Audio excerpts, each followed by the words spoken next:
Did you know that some researchers believe we have uncovered a story which was being told 140,000 years ago? Imagine that, listening to a story that our ancestors heard in a world surrounded by woolly mammoths and saber-toothed cats and dire wolves. We've discovered some very old stories, but if you ask most people what the oldest story in the world is, they will say it is the Epic of Gilgamesh, which is around maybe 4,000 years old, and it is the oldest written down story. But did you know that other research has shown that fairy tales told in Europe today could be 6,000 years old, or that some of the stories from First Nation Australians might date back over 15,000 years? And there's even a tale known as the Cosmic Hunt that researchers suggest could have been told 40,000 years ago. But how is this even possible? How can stories last that long? And how do we know this if they weren't written down? How can we trace them back in time? I'm John F. White, a specialist in mythology, and I'm an independent researcher who has helped academics and universities from around the world study the origins, meanings and influence of myths. And in this video I will explain why we think that some stories persist for thousands of years whilst others just die. And I will also explain the methods used to research these old stories, their origins and age. This will be an academically focused video, and so if you're looking to learn about our oldest stories and how we know they're the oldest stories, then grab yourself a cup of tea and welcome to Creckenfold.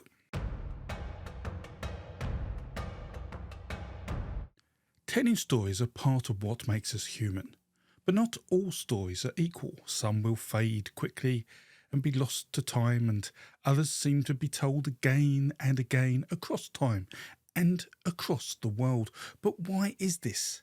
Some people believe it is because some stories are told in a particular way. Some think stories that were acted out or ritualised survived longer than those that were just told. And some think that certain subjects appeal to the human mind more than others. And we will look into all of these attributes to understand their effect.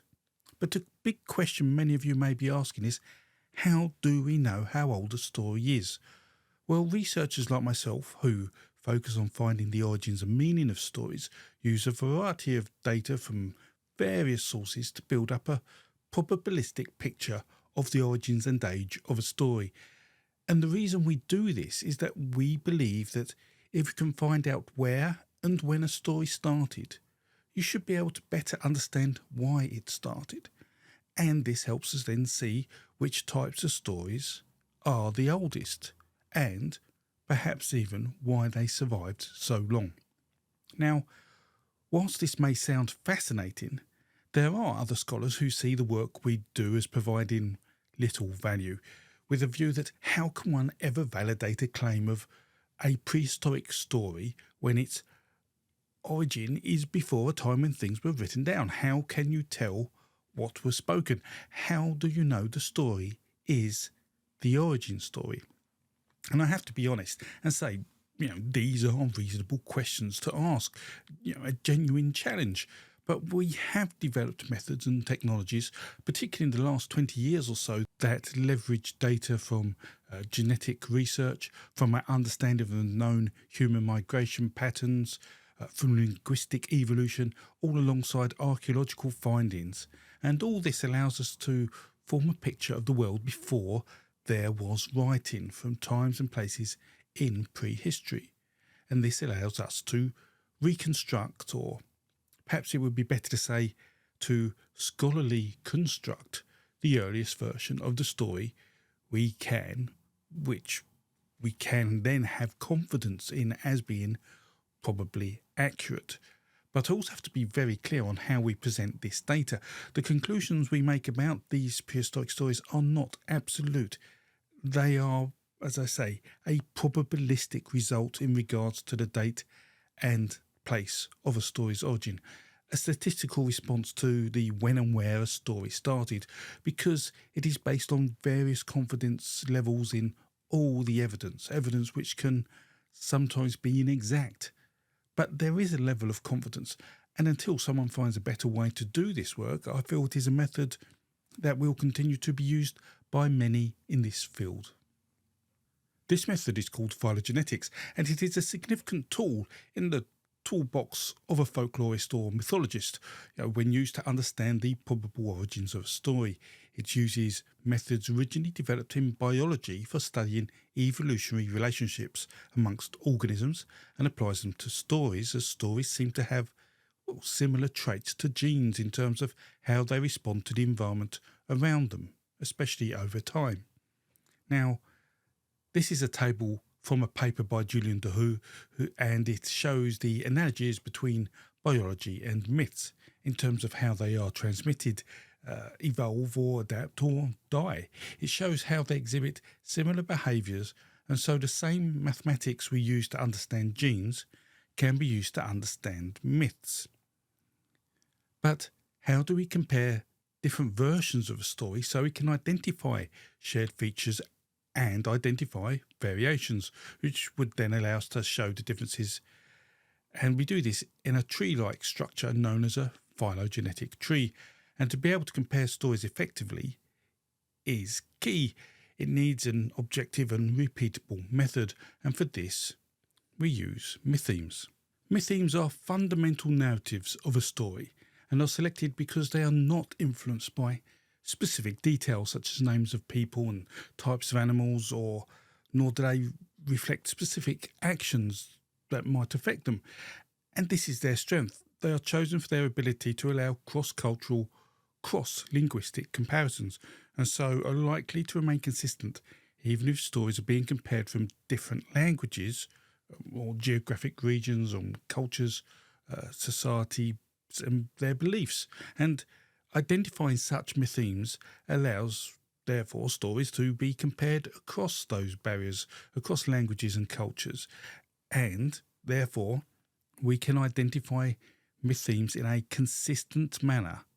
And by identifying the mythemes stories contain, as opposed to a more subjective comparison which can be prone to human error and lead to inconsistencies, that will give us better results. Now, for example, if we were to examine the story of Little Red Riding Hood and chose narrative points such as there's a girl in a red cloak and she meets a wolf in the woods, then if we find another story that has a girl in a red cloak and meets a wolf in the woods, we would say, it's the same. But what if there's a story that has a girl in a blue cloak or the evil animal is a bear? Then these wouldn't come up as a match, even if the rest of the plot of the story was exactly the same. Instead, mythemes might include the protagonist is a young girl, the protagonist wears a cloak or hood, the villain is a carnivorous animal. These mythemes capture a micro-element of the plot but are generic enough to be applied to versions of the story, even if their details have undergone transformation due to language, culture or geographical influence.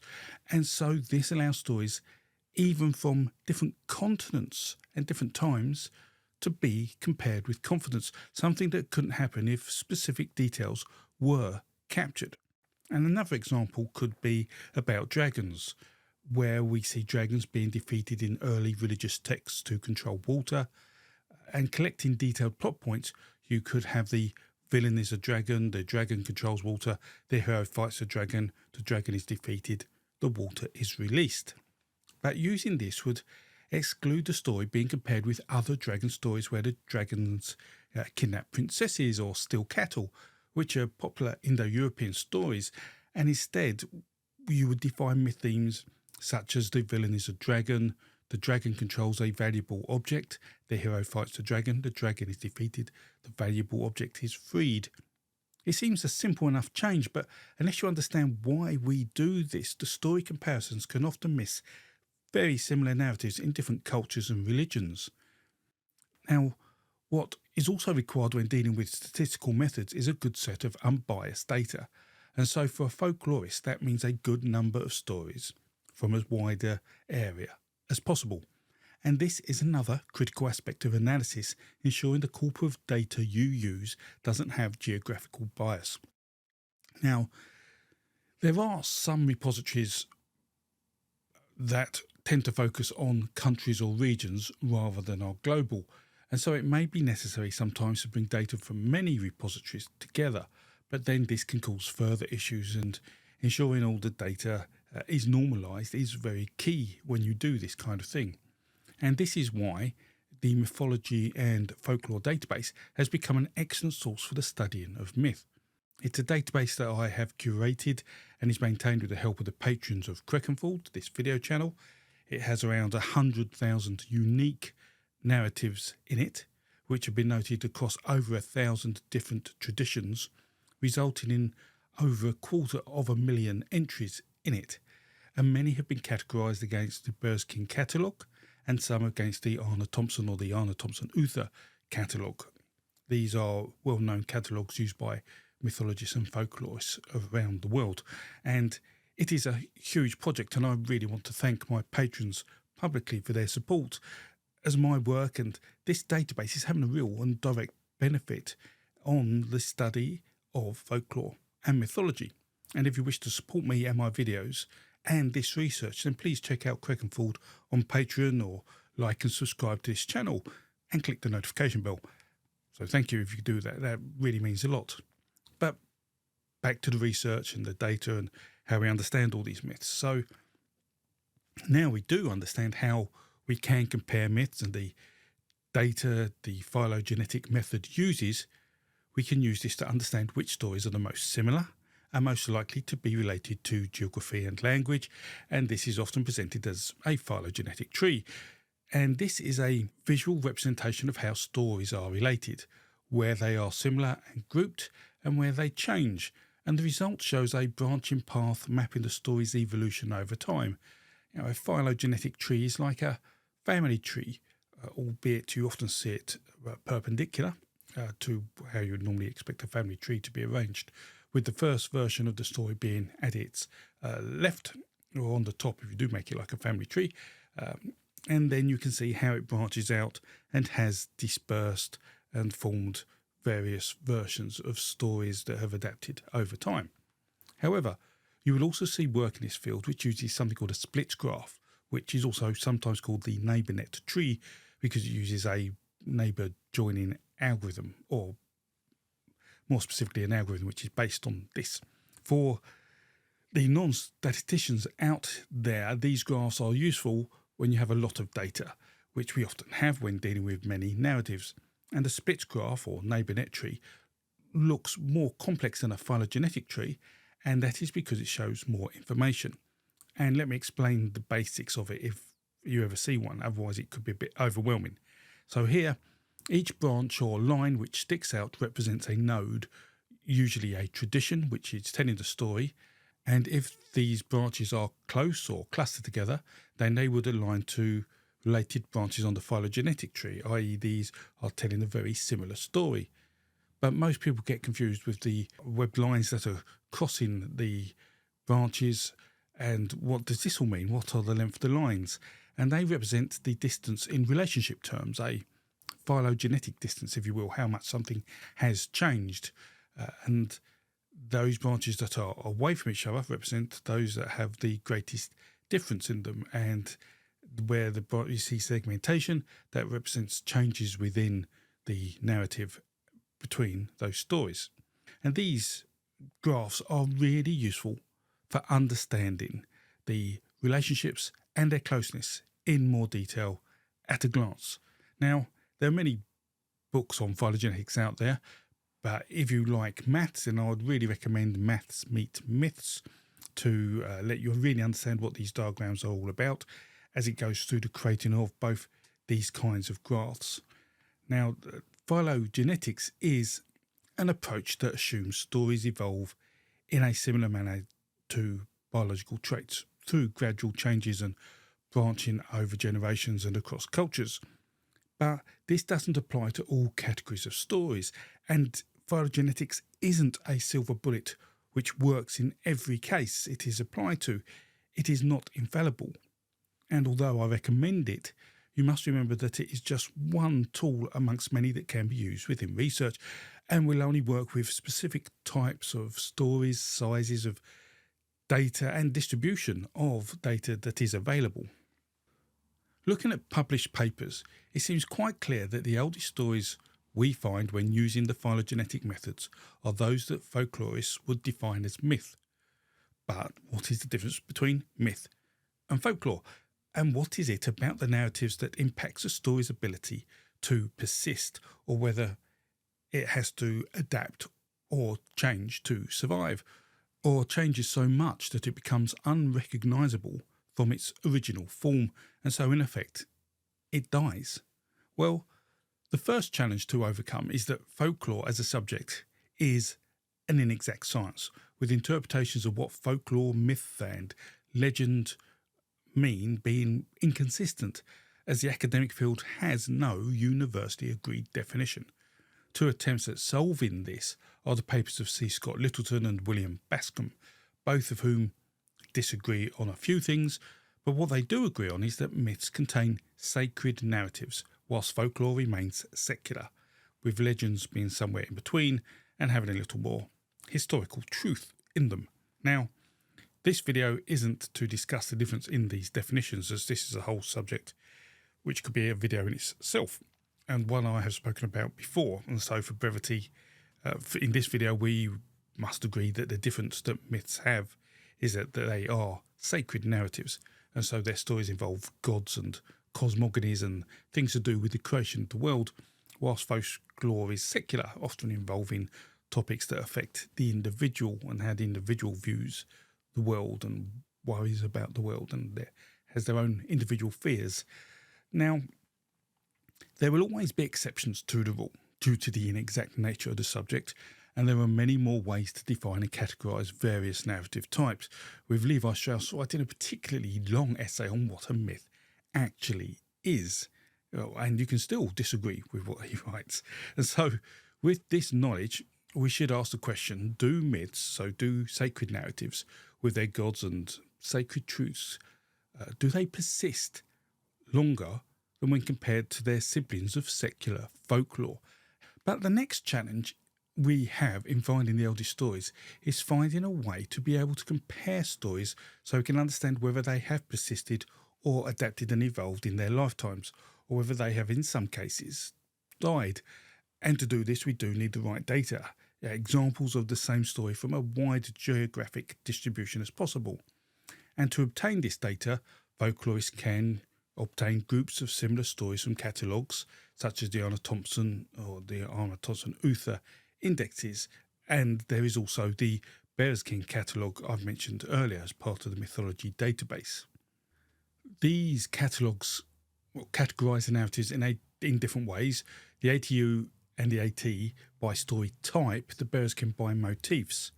However, this isn't a level playing field, with some academics considering some catalogues' datasets more biased than others, and this bias is normally highlighted through the limited geographic distribution of stories they hold, which then go on to impact statistical analysis, and so the conclusions of any analysis that use that data. But what also can be a concern is that the story types tend to contain more detail in their categorisation than the motifs, and so stories can find themselves in different categories even if their motifs, so their plots are in fact the same. Although for fairness, sometimes a story may appear across a number of motifs as well. And this issue is something I raise when looking at the story of the magical wife, which is found across many categories of the ATU but only in one motif of the Berezkin catalogue. And so in effect, if you want to find the oldest version of a story, you should make sure you have as many versions of that story as possible, irrespective of the changes in the detail within that story. Therefore, you need a large corpus of story data to identify this, and a consistent way of recognising myth themes to gather all the stories that share a significant amount of those myth themes. It would make sense to assume that if a story is orally transmitted, it would change over time. Even in one telling, a story may change, let alone if it were told every day over 1,000 years, whether that change happens through human creativity or human error. It will change, but there are also other causes of change.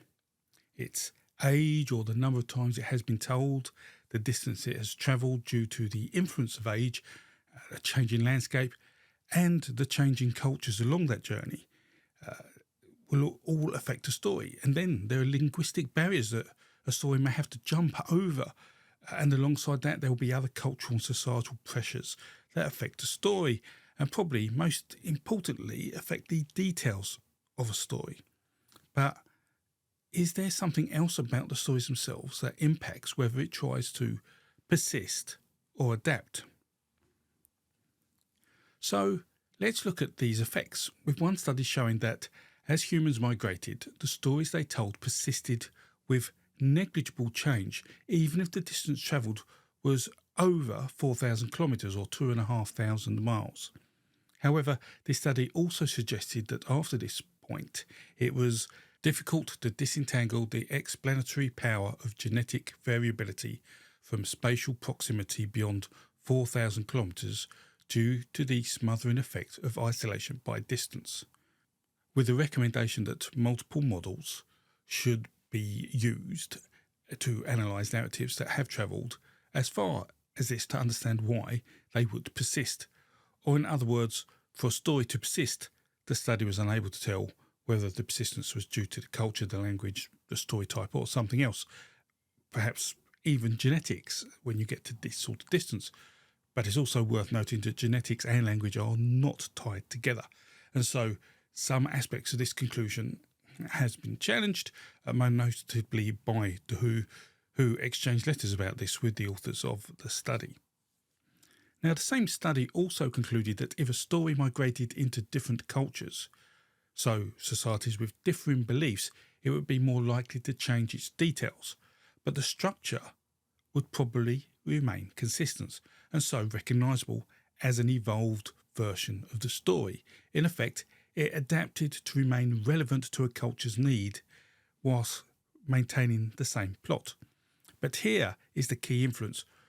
When a story crossed a language barrier, then there is a much higher probability of the details and structure changing, although there was little information about the difference in effect if the languages were related, such as those that are considered Indo-European.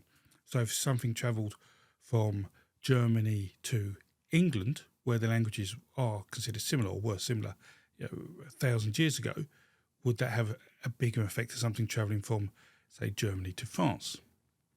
So in conclusion, a story subjected to any amount of change in distance travelled, age, language and culture would be subject to adaptation, but different influences affect the story differently and in different amounts.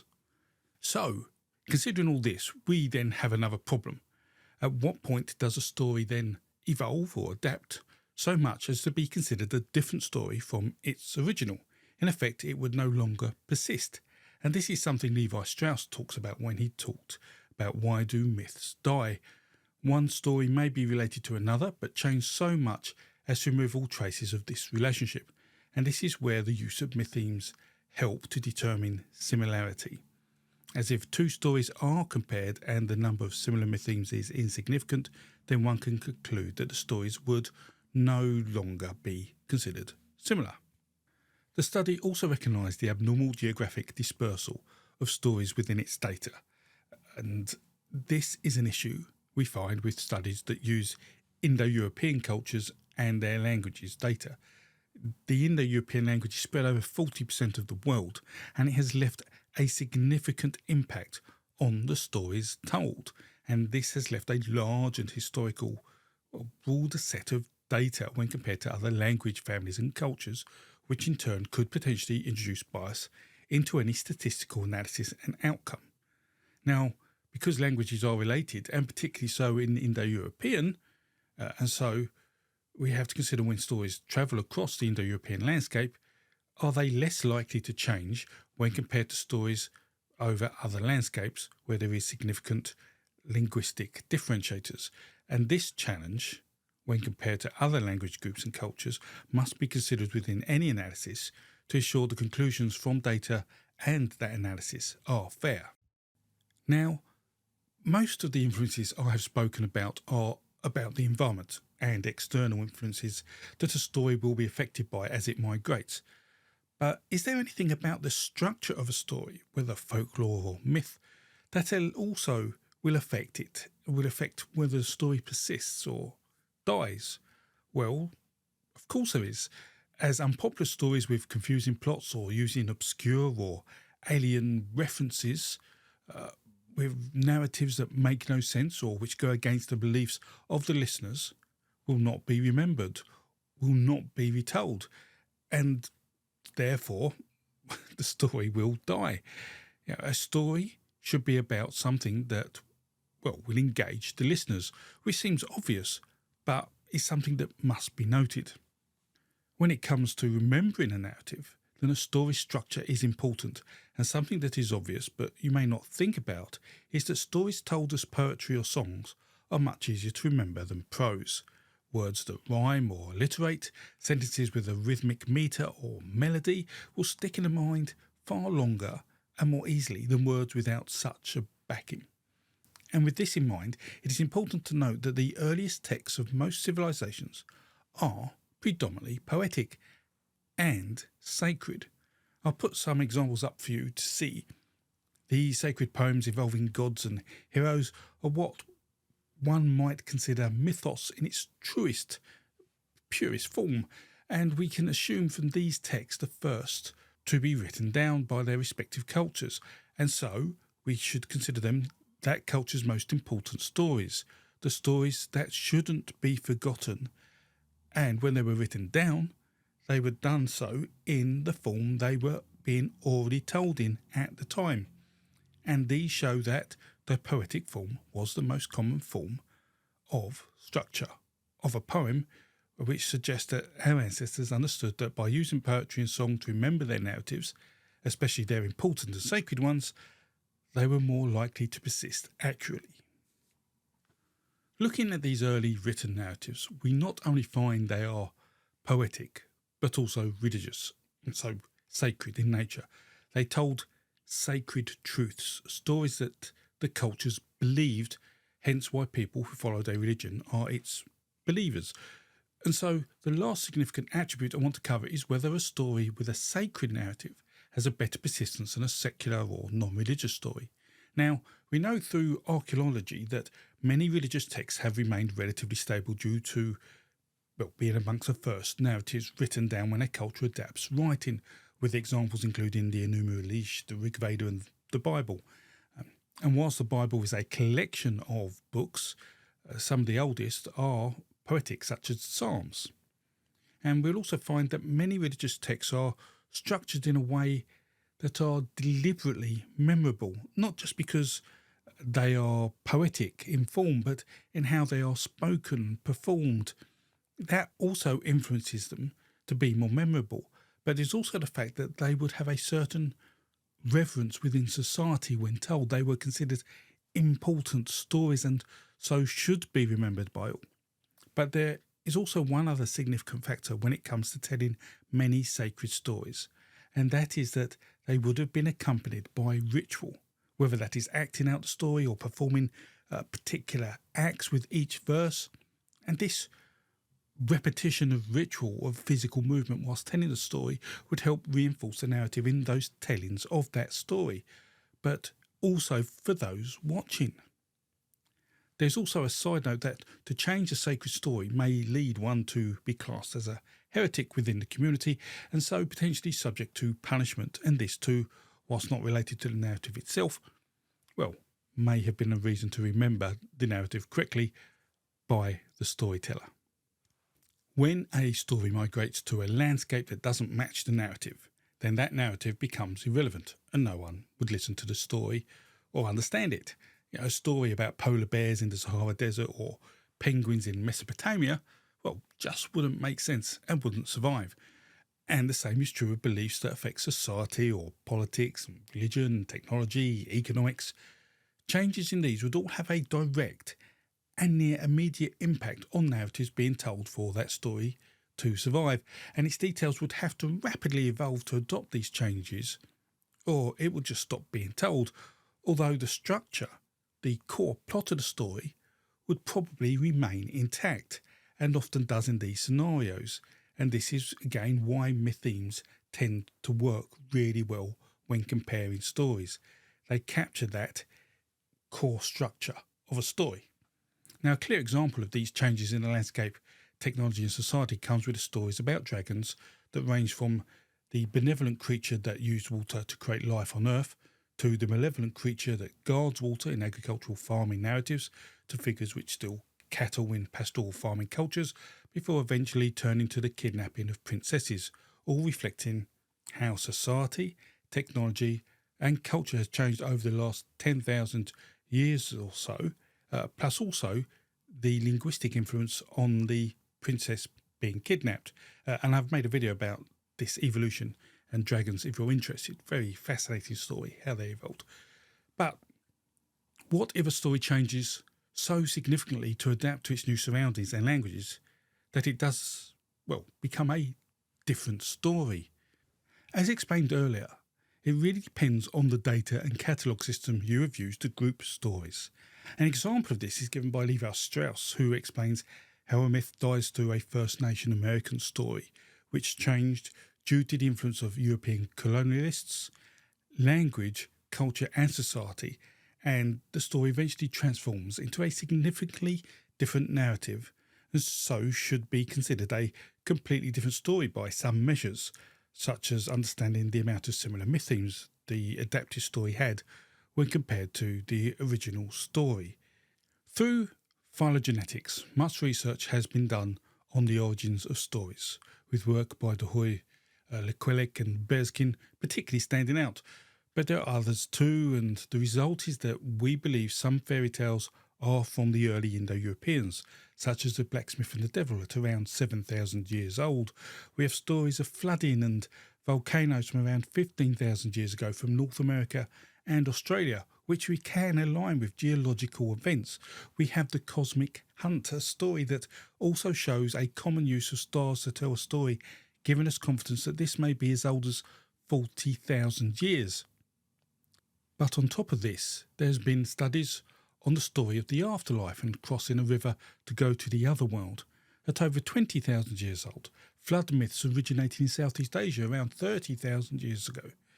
But perhaps the most interesting was the study of creation myths and how man came from the underworld, which some say could have been told as long as 140,000 years ago. There are many other stories, and I go over these on this channel. This is one of the reasons I do this channel, to let people aware, know these stories and know of the data. But one question should be asked about all of these, which is, when did language become complex enough to tell these stories? And there's been a lot of debate about when language developed and how we know. But the fact is, we needed language, complex language, if we were going to do certain tasks, to be successful in migrating across the world and building objects like boats or arranging camps and building fires. And if you're interested in knowing more about the evolution of language, a serious academic look at it, I'll happily make a video about how we can tell that happened and how it affects storytelling and align it with that. Now, all this brings us to a conclusion. The oral transmission of stories transforms their narratives, whether the stories are folklore or myth, whether they are sacred or secular. They are influenced by the changing landscapes, changing social and cultural shifts, linguistic evolution, alongside human creativity and human error.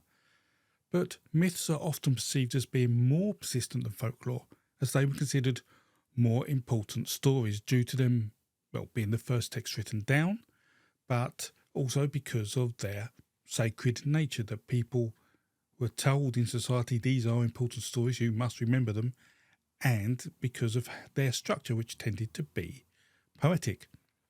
But on a level playing field of oral transmission, what really distinguishes a myth's ability to persist is, that sacred narrative and its poetic structure, but also the embedded ritual practice.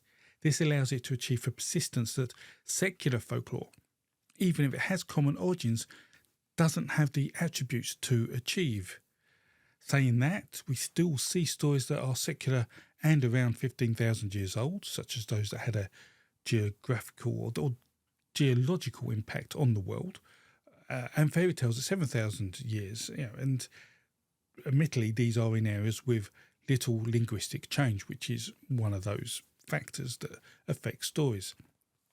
But the fact is, narratives will always change, but are less likely to do so if the story is poetic, sacred, and ritualised. But also what we must remember is that even if we trace stories back to an origin, then what's to say that origin of the story is the origin of the story? And by that I mean, what if we've just got a branch of the story that changed due to the landscape or culture changing, and that's the one that persisted, and the one that was before that is now lost? We don't know. So all these stories where we say there is an origin, a probabilistic origin, remember that, well, they could actually be older still. Either way, if we wrap all this up, if the story is good, if people like it and the conditions are right, then stories can last thousands of years, literally unchanged, and be told across thousands of miles of landscape. So have a think about that next time you tell a story, and wonder to yourself, how long will that last?